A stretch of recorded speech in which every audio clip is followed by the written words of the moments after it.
session ends. It's on for a month. The session has been extended, so that point becomes a bit infructuous. Himanshu Shukla, respond though. Himanshu Shukla, respond to Nikhil Jain. He is saying the government is not serious about making this into a productive session. Why not have these discussions in the first week itself? Your response? If Congress was so good, then they might have, worked for the day, and they might have, continued the process, smoothly. They were the ones who created the ruckus. Today's agenda was about the Khelo India. See, and Congress people were asking about the discussion on Operation Sindoor, for which 16 hours in Lok Sabha and 9 hours on Raj Sabha has been specified, and it has been in the news also. So Congress spokesperson today has showed the mentality of the Congress only to create a ruckus in normal working of any process, whether it is any. Rahul Gandhi is an elected member of the, and second thing, Rahul Gandhi is an elected member of the parliament. Sir, please. And not a self-proclaimed, please shut up during the conversation. He is not a self-proclaimed prince to stand at any moment of the... Language like that. If you use language like that, I will not let you speak. You shut up. He is not How dare you? What do you mean the Congress spokesperson has said that there will be disruption? When did I say that? Are you a fool? You all are not you a self-proclaimed prince. You say whatever you feel like. No, you don't understand democracy. You expect this country to be run like a dictatorship from a dictator, and nothing else. The Prime Minister, when this country has faced a terror attack, when there are questions raised, he has to be present. Himanshu Shukla, please. Himanshu Shukla, you must use civil language. Himanshu Shukla, you must use civil language when you are on a debate. This is a cultured, civilized debate. Please, you have some decorum. Have some decorum when you are responding to the other panelists. Yes, Sujata Paul, please go ahead. Your response. Himanshu, you must have some decorum. Sujata Paul, your response. The point is, I do not. Okay, madam. As far as the language used by the BJP spokesperson is concerned, clearly shows his mentality and what he thinks of women. And he has no ethics at all. When we talk about parliament, it is a place where you need to put your point across to the government. And these fools do not know what parliament stands for. When the country is facing issues which are of great concern to the nation, then the Prime Minister is the Prime Minister of India, and he should be in Parliament. He should be listening to the parliamentarians. He should be answering if he really believes in parliamentary democracy. The Prime Minister does not believe in parliamentary democracy, and therefore there will be no answers from him as far as the Islam terrorists or terrorists are concerned. The Prime Minister will not be able to answer why he has not been to Manipur, because the BJP spokesperson will say that it is not his job to go, but he will go to every inauguration, even if it means an inauguration of a gutter. But have you seen? Do you? All right. I'm afraid we've run totally out of time there. We'll have to leave it at that. We'll be keeping a close eye, of course, on this session of Parliament for the time being. My thanks to all of our guests for joining us on this debate.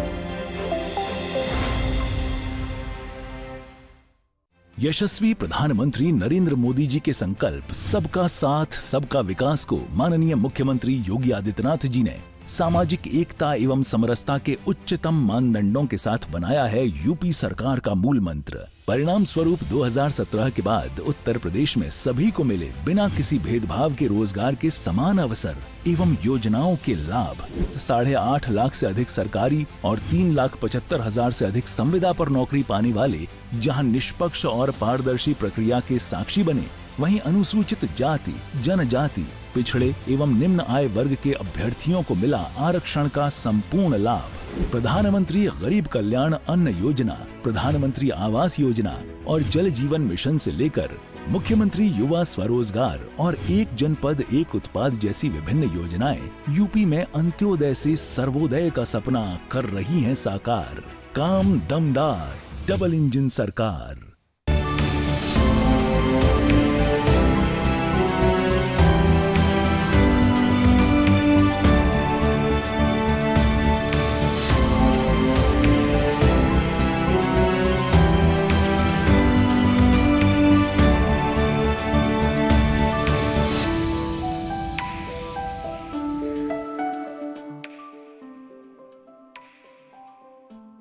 नवाचारी और नवोन्मेषी शिक्षा व्यवस्था से युवाओं की आशाओं को नई उड़ान दे रहा है नया उत्तर प्रदेश। ग्रामीण परिवेश हो या फिर नगरीय क्षेत्र, गुणवत्ता युक्त शिक्षा बनी है नए उत्तर प्रदेश की पहचान। स्कूल चलो अभियान और शारदा प्रोग्राम जैसे अभिनव प्रयासों से ड्रॉप आउट दर में आई है उल्लेखनीय गिरावट। ऑपरेशन कायाकल्प और टैबलेट वितरण जैसे कदमों से डिजिटल शिक्षा को मिले हैं नए आयाम। बेसिक शिक्षा से हायर एजुकेशन तक शिक्षा में उठाए गए अभूतपूर्व कदमों से हुआ है एजुकेशन का ट्रांसफॉर्मेशन। अंत्योदय और बिना किसी भेदभाव के सबको समान शिक्षा का अधिकार बना है युवाओं के उज्जवल भविष्य का आधार। वर्ष 2017 के बाद डबल इंजन सरकार के अभिनव प्रयासों ने नए उत्तर प्रदेश की शिक्षा व्यवस्था में किया है युगांतकारी ट्रांसफॉर्मेशन। समान शिक्षा का अधिकार, डबल इंजन सरकार।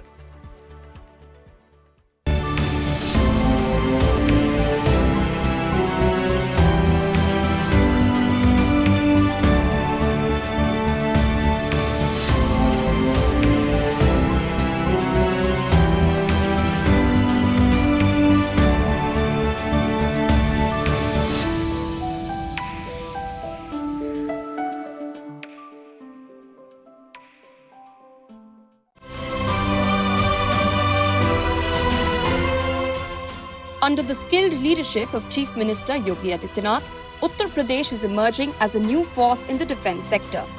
30,000 करोड़ रुपए के निवेश उत्तर प्रदेश के अंदर डिफेंस सेक्टर के ही होने जा रहे हैं। A defence corridor is being developed in 6 major districts.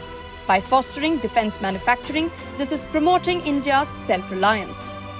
The defence corridor has attracted investment commitments worth rupees 30,000 crore. 96% of the land allocated has been acquired. Out of 2,097 hectares, 2,015 have been secured. In Lucknow, the BrahMos Aerospace Integration and Testing Facility has been constructed. Built at a cost of rupees 300 crore, this unit stands on 80 hectares and will produce the world's state-of-the-art supersonic cruise missiles. Apart from strengthening the defence sector, the UP Defence Corridor will also provide employment to young people.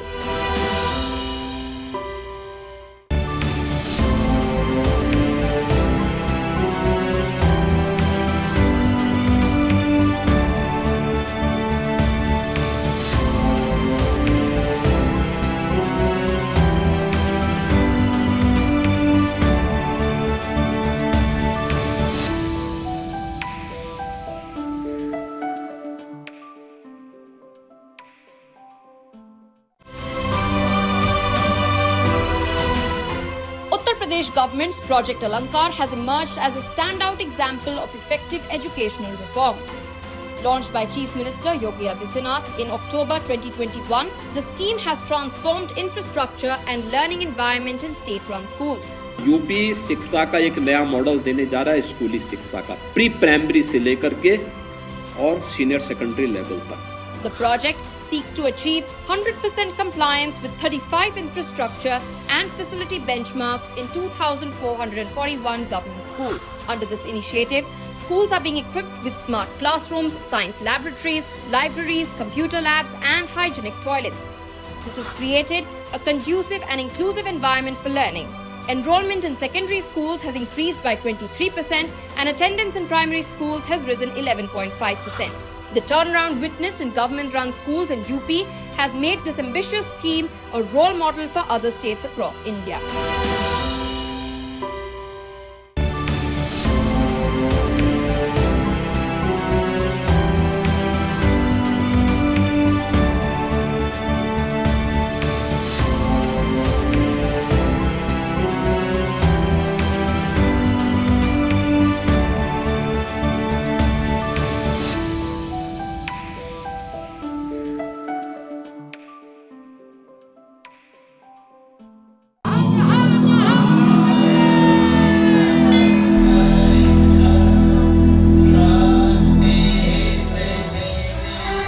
सभी को मेरी ओर से जोहार। सावन मास है, श्रावणी मेला प्रारंभ हो चुका है। झारखंड की इस देवभूमि पर, बाबा नगरी पर दुनिया भर के सभी श्रद्धालुओं का झारखंड स्वागत करता है। झारखंड सरकार आपका स्वागत करता है। हर साल की तरह इस साल भी आप सब लोग झारखंड आए, देवघर आए, बाबा धाम आए, साथ साथ में बासुकीनाथ भी इस श्रावणी मेला का एक हिस्सा है। अपनी मनोकामना भगवान शिव से मांगे और हम आशा उम्मीद करते हैं कि भगवान शिव आपकी मनोकामना पूरी करें। हम आप सब के स्वागत के लिए तैयार हैं। आप सबको मेरी ओर से श्रावणी मेला की बहुत बहुत शुभकामनाएं। जोहार।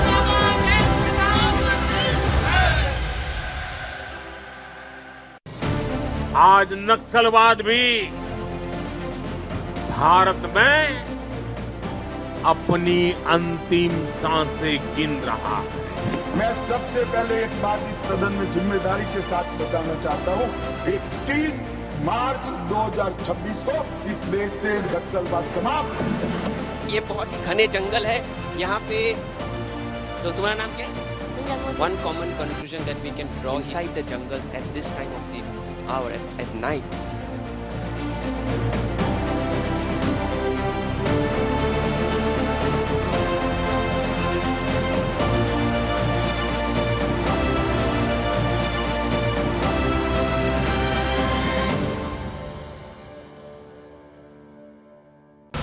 The first glimpse of the Air India crash report, its full 15 pages have just been released. Let me take an opportunity to go through what the details are. Literally 2 or 3 seconds after the takeoff, after the clearing of the runway, the flight control switches turned off within 1 second of each other. Both engines had their fuel supply switched off.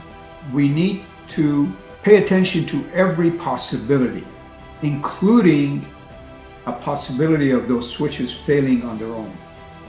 It is not categorically proven. It is merely a suggestion that they have been moved by one of the members of the crew on the flight. This is obviously Firangi media trying to cast aspersions and coming up with validation.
आज नक्सलवाद भी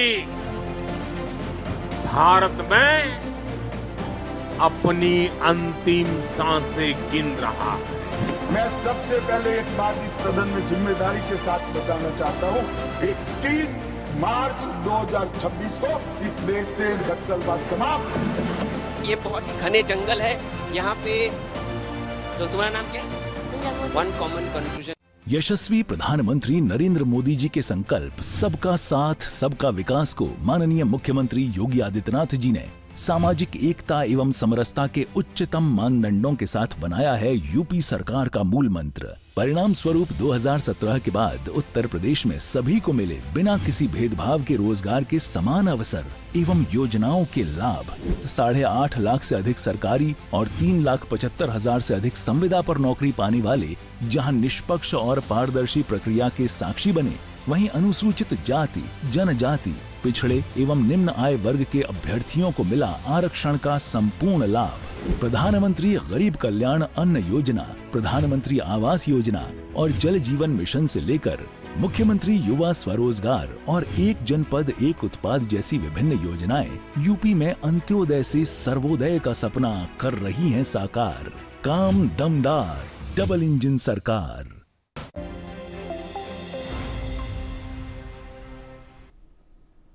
Welcome back. I'm Uday Pratap Singh. You're joining us on Newsx. Breaking news coming in this hour. The Income Tax Appellate Tribunal has dismissed the Indian National Congress's appeal against a 199.15 crore rupee tax demand for the assessment year 2018-2019.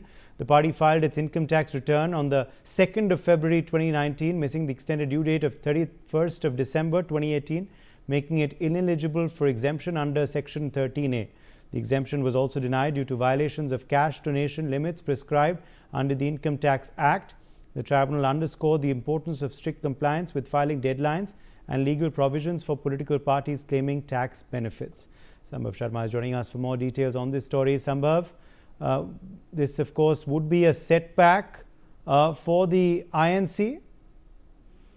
Well, absolutely, it's a setback for Indian National Congress, where the Income Tax Appellate Tribunal, it is also called ICAT, the ICAT has refused to grant exemption on income tax on a donation worth around 199 crore. The ICAT has also dismissed Congress Party's appeal against the tax demand for financial year 2017-18. And here the Congress Party, why Congress Party approached ICAT was when the Income Tax Department, the IT department issued a notice which asked to pay a tax on income of around this 199 crore. And the Congress also claimed that the money came from donation and should be exempted from tax. And now, as a shocker to the grand old party, the Congress Party, the Income Tax Appellate Tribunal has refused to grant exemption on the income tax on the donation of worth 199 crore. And because the party, it was alleged that the party failed to file its tax returns by the due date, and the Income Tax Appellate Tribunal upheld the decision of the tax authorities and ruled that the party must pay the income tax on the donation it received during the financial year 2017-18. And this is what is very important here, because the ITAT refused to grant any exemption on income tax to the Congress Party. Thank you for joining us, Sambhav, with those details. More developments coming in the recent developments following the Parliament session today. Harivansh Narayan Singh, Deputy Chairman of Rajya Sabha, has called on President Draupadi Murmu at Rashtrapati Bhavan. This comes a day after Vice President and Chairman of Rajya Sabha, Jagdeep Dhankar, submitted his resignation to the President, citing health reasons. The President, remember, has accepted his resignation today. Anand Singh is joining us for more on this story. Anand, what was on the agenda of this meeting at Rashtrapati Bhavan? Yeah, Uday, even as the Vice President Jagdeep Dhankar yesterday made a surprise resignation citing health reasons and medical grounds. So today, the Deputy Chairman of the Rajya Sabha, Dr. Harivansh Narayan Singh, called on President Draupadi Murmu, who had earlier in the day accepted the resignation of the Vice President. So clearly, this is being seen that if the government is trying to make some arrangements at this point of time, given the fact that the chairman of Rajya Sabha is being vacant in the crucial monsoon session. So it is also being speculated that Harivansh Narayan Singh might be leading the chair of the Rajya Sabha in absence of the Vice President. So this meeting come in the wake of the Vice President Jagdeep Dhankar making a sudden exit and announcing his resignation late last night. Back to you there.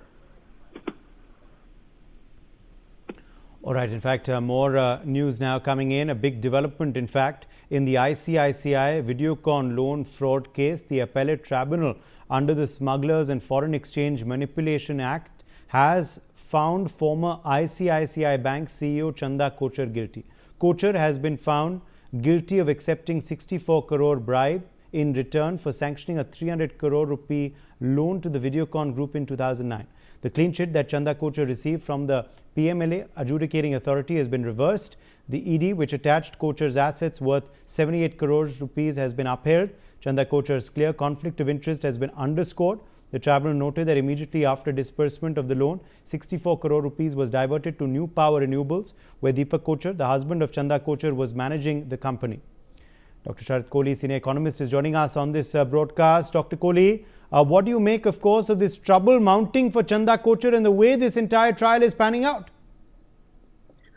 Good evening, Uday. Good evening to my fellow panelists and Newsx viewers. I think the tribunal has established the case that this is a classic example of 300 crores being paid, being financed to Videocon's dhoots by ICICI. So you disburse 300 crores. Once I receive the money, we will give back 64 crores to you. The two companies involved, Supreme Energy Private Limited and New Power Renewables Private Limited, they were both used as conduits, to siphon out the money and pay them. So it's an offense under Prevention of Money Laundering, PMLA as well.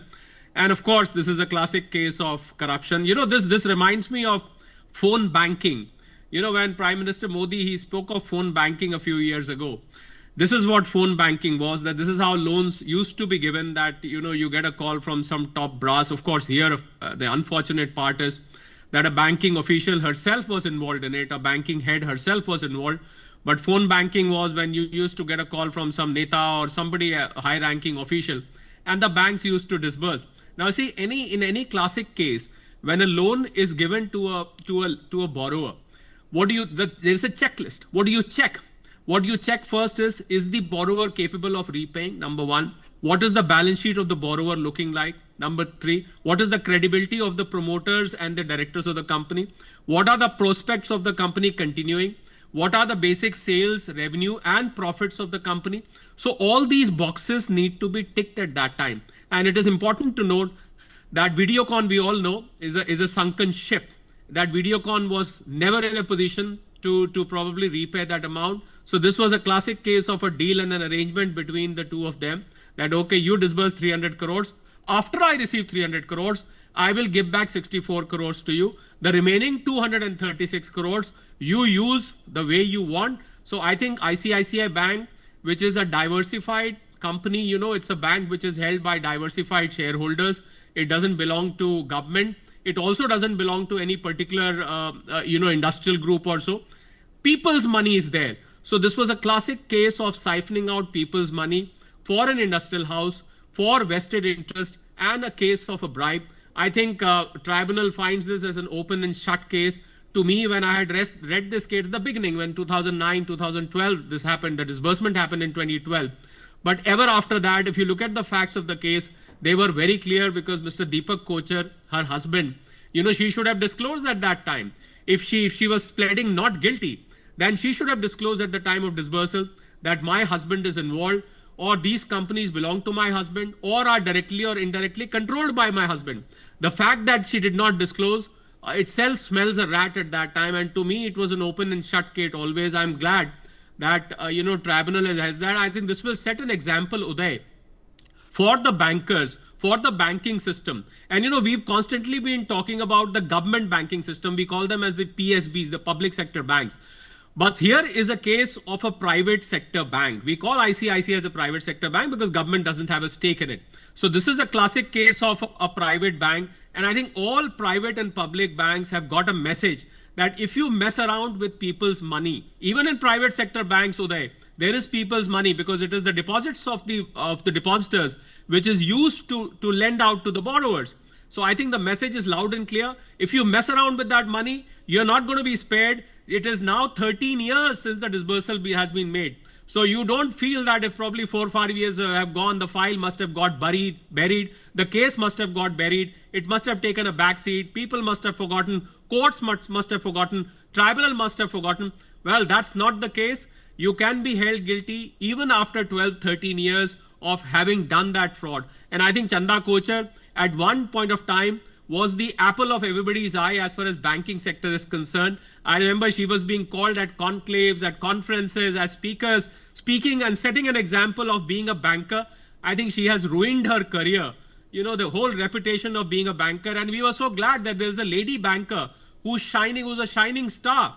But I think things turned out to be the other way around. I think a classic example that the arms of law are very long. You may run for miles, but eventually you're going to get caught, Uday. All right, let me in fact quickly take that to Dr. Jayajit Bhattacharya, President CDPR as well.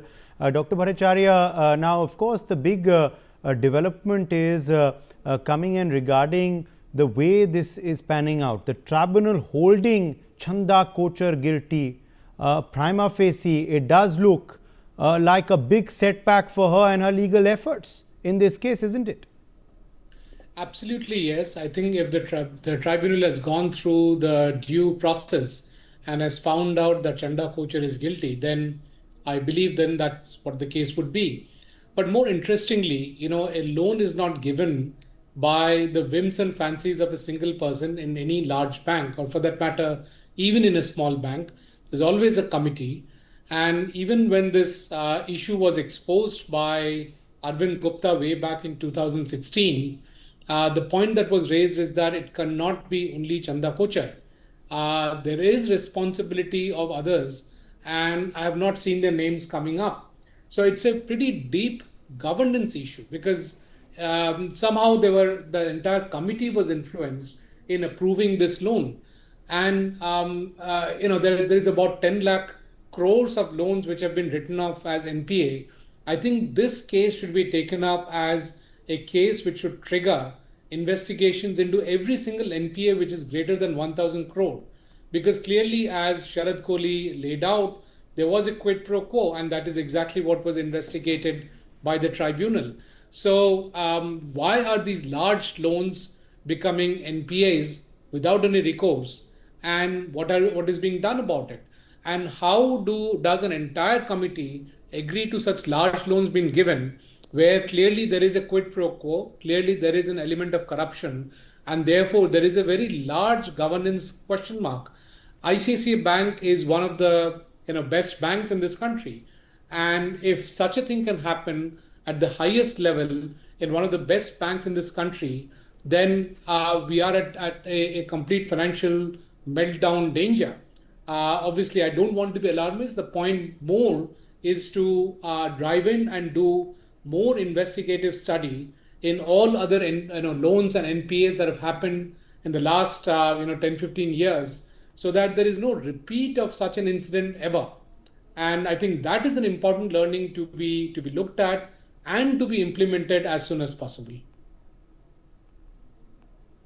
Okay, let me in fact also get in Piyush Pant, senior journalist, in at this point. Piyush Pant, your first reaction to this holding of Chanda Kochhar guilty, and of course also this entire incident. What lessons can be learned for bankers, for the industry, through the way this entire trial has panned out, and also of course the case of quid pro quo? Well, in fact, this judgment, tribunal judgment, has proved again what she did, Chanda Kochhar did, which ED was pointing it out, which ED had pointed it out. But unfortunately, she was given a clean chit by the UP court. So now this tribunal has established that it is a case of corruption where bribe was taken and the loan was sanctioned after taking the bribe. Here what happened when the bribe reached in the account of the company, Deepak Kochhar's company, then the second and next day, the loan was sanctioned to the Videocon. So it was clear case of taking bribe for making loan available to the company. So I think this is a big lesson for those who give importance to the money and who give importance to the lust for the money. And I think Kochhar also, she realized it when she wrote a letter 10 years back to her daughter Aarti, where she pointed it out then one should be ambitious. One should, of course, go ahead in the life, but one should also take care that one should also follow the values of life.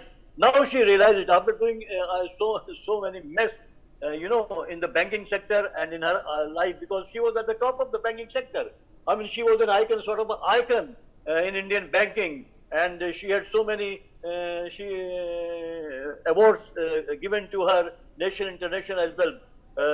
But what level she descended to, it's very, very, very surprising, and I think it exposes the nature of the Indian character, people, how weak Indian people are, whether they are at the top, even at the top, but they just fall prey to the lust of the money.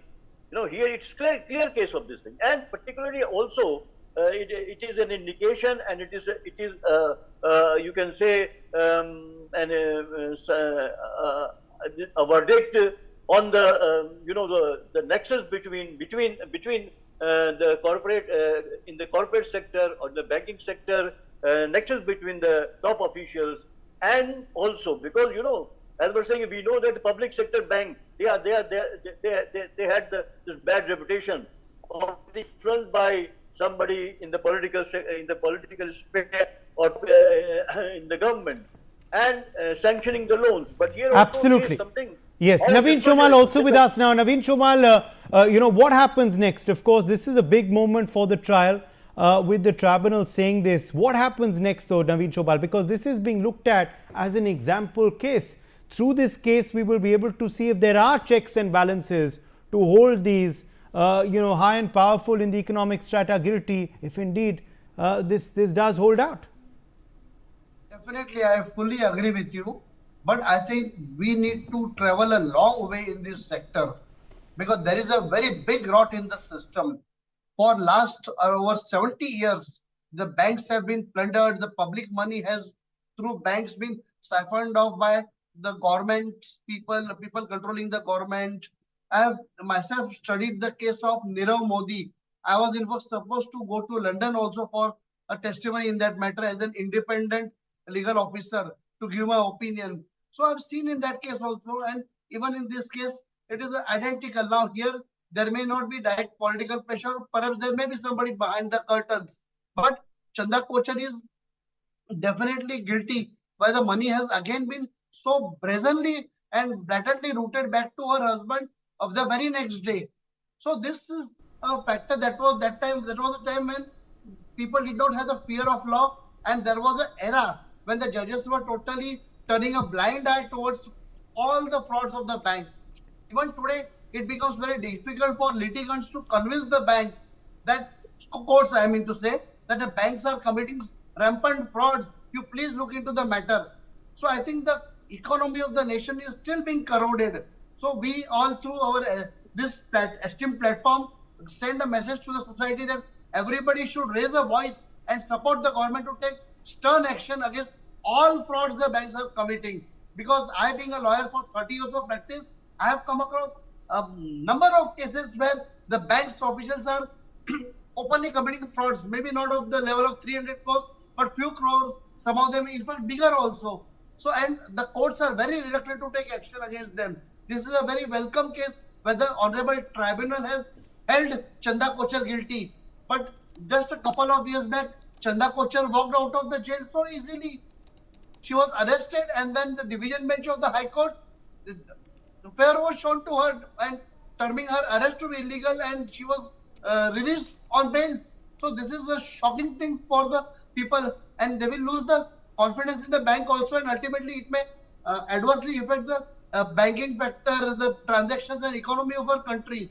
So I think we all must awaken the people that wherever you find all this hanky-panky and frauds going on in the bank, let us report to the authorities, let us force the government through public voice that please take action, please form more, economic offense wings where they can investigate the bank frauds also. Over to you, sir. Yes, let me quickly take that back across to Sharad Kohli. Sharad, why is it important to make an example of this case?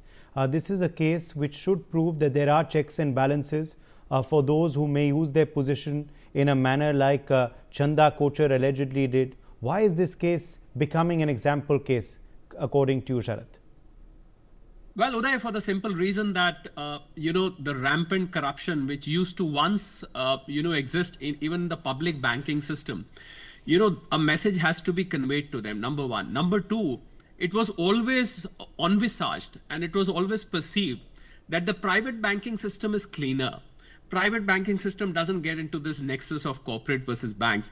But this case has proved that even private banking system is not as clean as one would have imagined it. So therefore, it is necessary that this case should set an example. Also, please allow me, I have a lot of respect for Mr. Piyush Pant.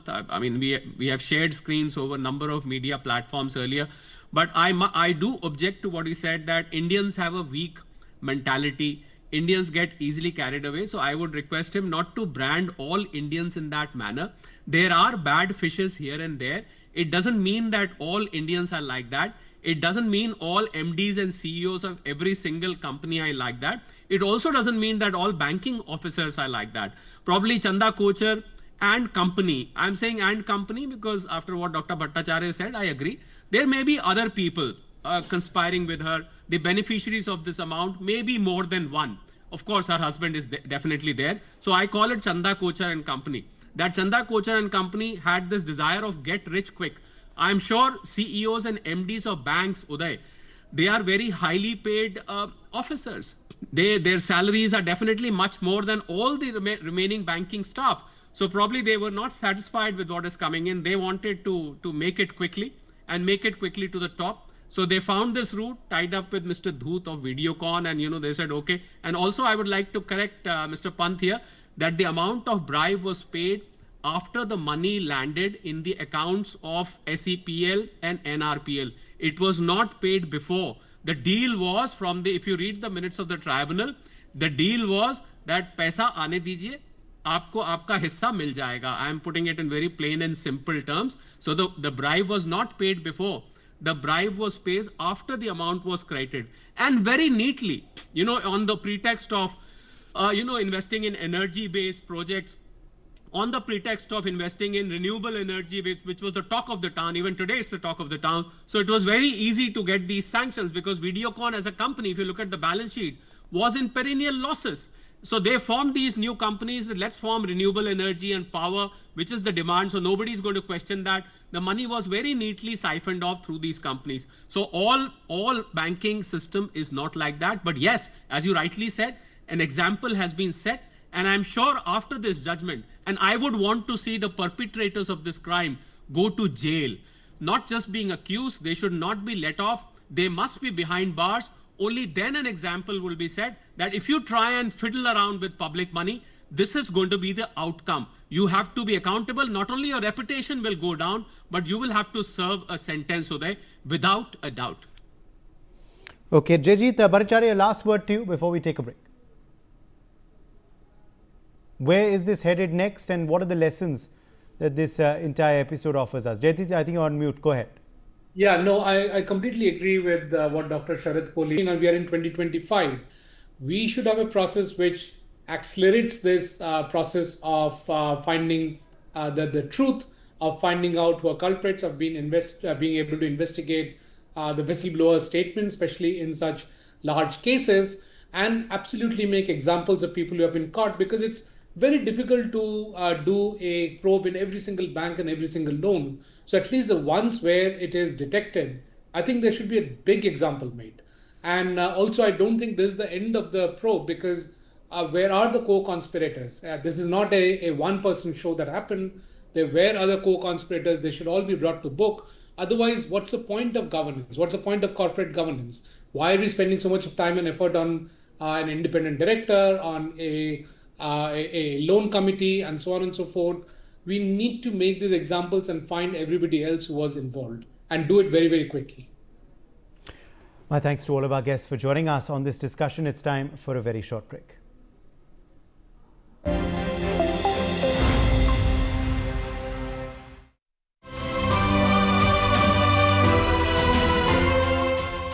Under the skilled leadership of Chief Minister Yogi Adityanath, Uttar Pradesh is emerging as a new force in the defence sector.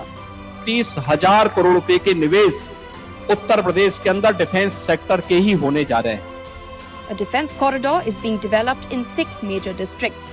By fostering defence manufacturing, this is promoting India's self-reliance. The defence corridor has attracted investment commitments worth rupees 30,000 crore. 96% of the land allocated has been acquired. Out of 2,097 hectares, 2,015 have been secured. In Lucknow, the BrahMos Aerospace Integration and Testing Facility has been constructed.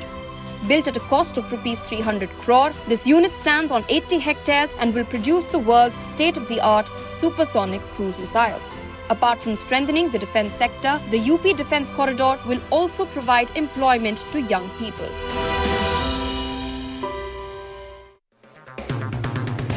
अगर आप बनना चाहते हैं anchor या फिर आप में है जुनून एक तेज तर्रार न्यूज रिपोर्टर बनने का, तो आप ज्वाइन करें ITV और इंडिया न्यूज़ का media school. ITV next media international school का कोर्स आपको मौका देता है देश के दिग्गज एंकर्स के साथ काम करने का. ITV next media international school में आप बेहद नजदीकी से देख पाएंगे किस तरह से ITV नेटवर्क के दिग्गज पत्रकारों की टीम दिन रात खबरों पर काम करती है. इस कोर्स के दौरान आप सीखेंगे एंकरिंग की एक एक बारीकी उन एंकर्स के साथ जो देश को रखते हैं हर खबर से बाखबर. ITV next media international school का ये कोर्स आपके एंकरिंग स्किल्स को करेगा इतना सशक्त मजबूत, जिससे आप बनेंगे पत्रकारिता की दुनिया का वो चमकता चेहरा जो दुनिया देखेगी और पसंद करेगी.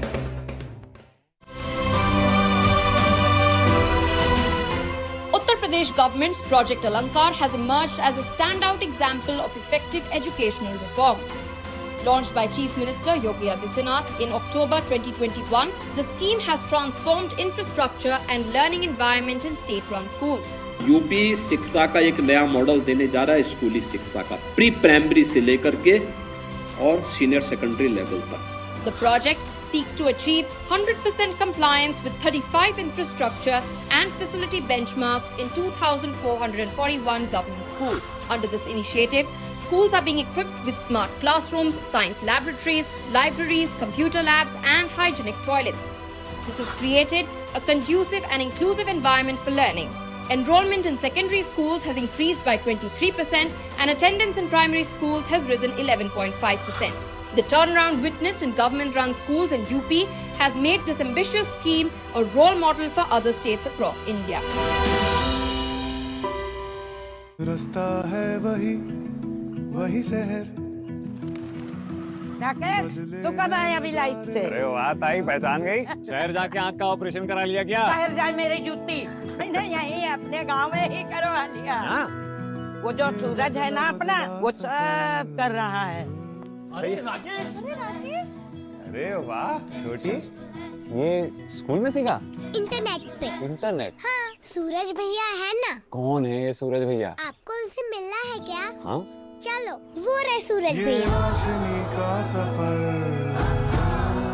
हम सूरज से सिर्फ बिजली नहीं बनाते हैं, खुशहाली को देश के कोने कोने तक भी पहुंचाते हैं. अदानी, हम करके दिखाते हैं. नवाचारी और नवोन्मेषी शिक्षा व्यवस्था से युवाओं की आशाओं को नई उड़ान दे रहा है नया उत्तर प्रदेश. ग्रामीण परिवेश हो या फिर नगरीय क्षेत्र, गुणवत्ता युक्त शिक्षा बनी है नए उत्तर प्रदेश की पहचान. स्कूल चलो अभियान और शारदा प्रोग्राम जैसे अभिनव प्रयासों से ड्रॉप आउट दर में आई है उल्लेखनीय गिरावट. ऑपरेशन कायाकल्प और टैबलेट वितरण जैसे कदमों से डिजिटल शिक्षा को मिले हैं नए आयाम. बेसिक शिक्षा से हायर एजुकेशन तक शिक्षा में उठाए गए अभूतपूर्व कदमों से हुआ है एजुकेशन का ट्रांसफॉर्मेशन. अंत्योदय और बिना किसी भेदभाव के सबको समान शिक्षा का अधिकार बना है युवाओं के उज्जवल भविष्य का आधार. वर्ष 2017 के बाद डबल इंजन सरकार के अभिनव प्रयासों ने नए उत्तर प्रदेश की शिक्षा व्यवस्था में किया है युगांतकारी ट्रांसफॉर्मेशन. समान शिक्षा का अधिकार, डबल इंजन सरकार.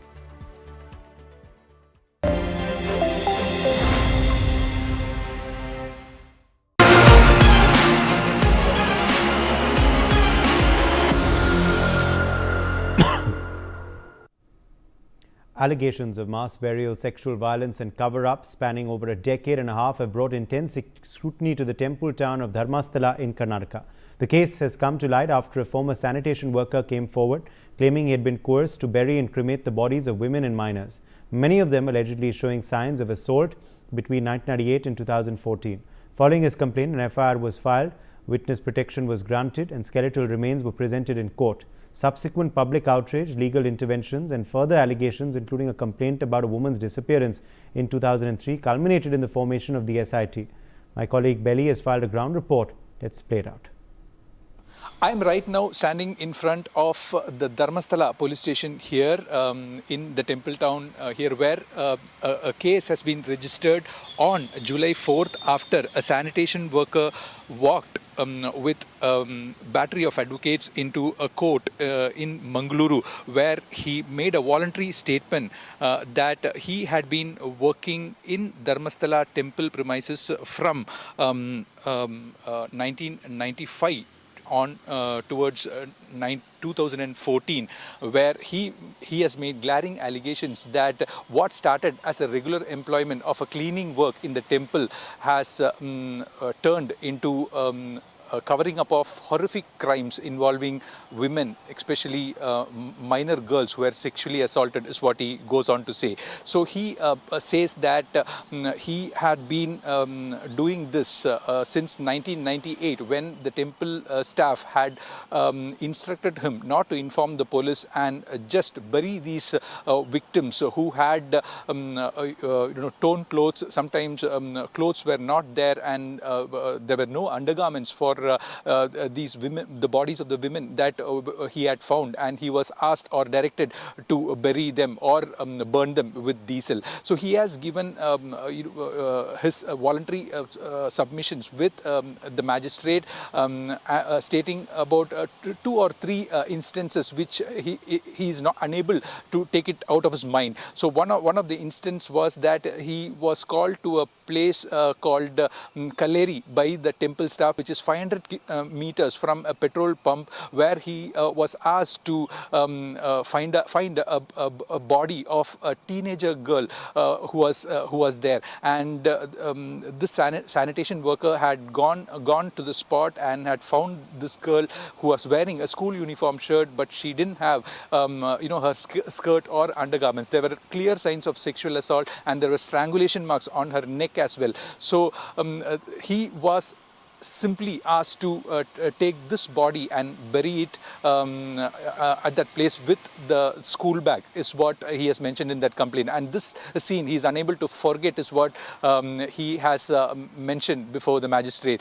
The second incident that he's mentioned in his submission is that he was asked to go to a specific spot to find out a woman in her 20s whose face was burned with acid, and here again there was glaring signs of sexual assault, and he was asked to take the belongings, including the slippers of this woman, and he was asked to pour diesel on her body and burn it so that it goes without traces. So these 2 incidents wouldn't go away from his mind, is what he had submitted with the magistrate. Now, according to sources now from the newly formed SIT, what we gather is that they are collecting the UDR details over the past 2 decades from this police station, the missing person list from this police station over the past 2 decades, and they will try to find out connecting links or a connection between what the sanitation worker has mentioned before the magistrate and the missing complaints or the unnatural death case registers that were registered at this police station.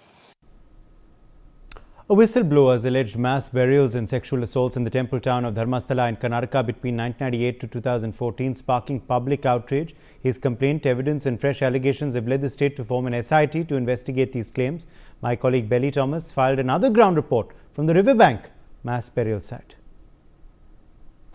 I'm standing on the banks of the Netravati river. Like as you can see, this is the Netravati river which is flowing in Dharmasthala, where you can see a lot of devotees coming here, taking a dip and doing pujas here. And this is the very river where the sanitation worker has claimed that bodies would come flowing in this river, which he had to take and bury it or cremate it, is what he claims in his complaint. So initially, this sanitation worker who has given his submissions to the magistrate as well as the superintendent of police says that he thought these were suicides initially, but later on he could find marks of strangulation, and there were a lot of bodies where clothes were not to be found, or clothes torn or with no undergarments, and there were signs of sexual offences on these bodies, which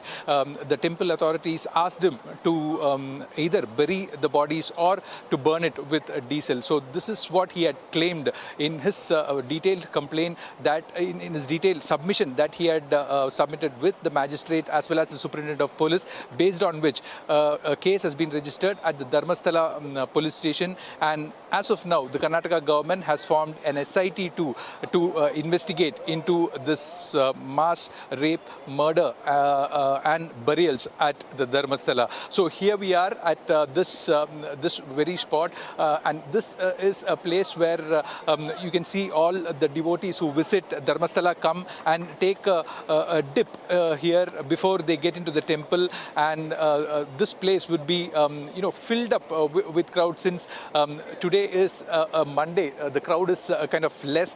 So the sanitation worker would say that the bodies would come floating here, and there are a lot of women and minor children who were killed and put into this river. And when it comes floating, it is the work of this sanitary worker to dispose of this body according to the instructions of the temple supervisors. With camera person Pawan Kumar, this is Billy Thomas for Newsx, Dharmasthala. Sujata, the mother of Ananya Bhatt, an MBBS student who went missing in 2003 during a college trip to Dharmasthala, has filed a fresh complaint on the 15th of July. Take a look at this report on the Ananya Bhatt case. I am at the entrance of the Dharmasthala's Sri Manjunatha Swami temple. Here you can see this is the gateway of Dharmasthala, which is the very spot where Ananya's mother, Sujata Bhatt, had come here in search of her when she had gone missing in 2003. So Ananya Bhatt was a first-year MBBS student who was pursuing her MBBS at the Manipal University in Udupi, and she had come along with her classmates here to visit Dharmasthala's temple when she had gone mysteriously missing in 2003. Her mother, who works as a stenographer with the Central Bureau of Investigation in Kolkata, received a call on a landline which was from Ananya's classmate named Rashmi. So Rashmi had called Sujata and said that her daughter Ananya has gone missing from Dharmasthala. Sujata immediately boarded a train from Kolkata and reached 2 days after in Dharmasthala here. And she was, she came to this entrance of the temple and she inquired with the locals as to whether they had seen her daughter, showing them her photographs. So thereon some few locals had told her that they had seen some temple staff taking this young woman, which had matched her identity. And it was then that Sujata approached the Beltangadi police station, where her complaint was not taken and she was shooed away from that police station, is what we heard. So she again came back to this place searching for her daughter again, and she went inside the temple, again inquired with the temple staff. She again met with the Dharmadhikaris and other senior staff of the temple to inquire about her daughter. However, they disdainfully escorted her out, saying that it was her duty to guard her daughter and it was not their duty to care for her. So with her hopes shattered, she came and sat in front of the Manjunatha Swami temple there when she was met with four temple staff who were dressed in whites, who said that if she comes with them, they could give some information about her missing daughter.